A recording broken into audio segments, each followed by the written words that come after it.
Hello viewers, আজ একটা নতুন রেসিপি নিয়ে চলে এসেছি গ্রাম অঞ্চলের, গ্রাম বাংলার অন্যতম বর্ষাকালের বিখ্যাত ছাতুর রেসিপি নিয়ে। আমরা এই ছাতুটাকে বলে থাকি কুরকুরি ছাতু। তোমরা তোমাদের ভাষায়, তোমাদের অঞ্চলের, তোমাদের শহরের ভাষায় কী নামে বলো সেটা আমাকে প্লিজ কমেন্টে জানিও। তো এবার এটা ছাতুটা ছাড়িয়ে নেওয়া হচ্ছে।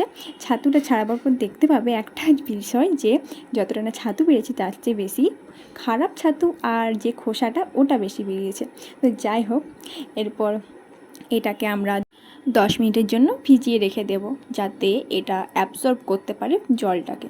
তারপর আমরা মশলা তৈরি করে নিয়েছি। এখানে আছে আদা, রসুন, পেঁয়াজ আর পোস্ত বাটা এবং হলুদ গুঁড়ো, লঙ্কা গুঁড়ো, জিরে গুঁড়ো। এরপর আমরা কড়াইতে তেল দিয়ে একটা গোটা পেঁয়াজ কেটে এটা ওর মধ্যে দিয়ে একটু নাড়াচাড়া করতে হবে। এটা একদম মুচমুচে করে পেঁয়াজটাকে ভাজা একদমই চলবে না, এটা যতটা নরম রাখতে পারবো ততটাই ভালো। এরপর যে 10 মিনিট ধরে আমরা ছাতুটা ভিজিয়ে রেখেছিলাম ওটা এর মধ্যে দিয়ে দেব।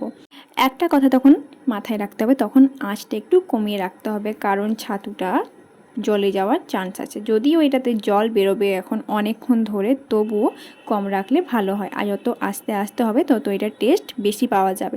তো এরপর এটা থেকে এখন জল বেরোচ্ছে। এটাতে ঢাকা দেওয়া হয়নি, কারণ এটা অনেকই নরম, যদি ঢাকা দেওয়া হয় একদম গলে যাবে। তার জন্য এটা খালি রেখে এখানে নাড়াচাড়া করা হয়েছে। একটু পরে এটাতে মধ্যে যখন একটু সেদ্ধ হয়ে আসবে তখন মশলাটা অ্যাড করে দেওয়া হবে।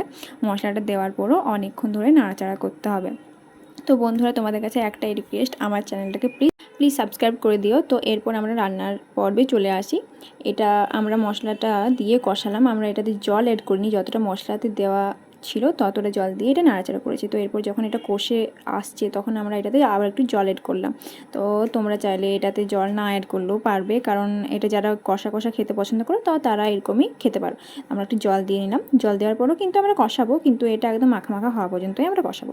তো এরকম মাখা মাখা হয়ে গেছে। এবার লাঞ্চে গরম গরম কুরকুরি ছাতুর তরকারি এবং লেবু ভাত গরম ভাতের সাথে সার্ভ করতে পারেন এই অসাধারণ রেসিপি।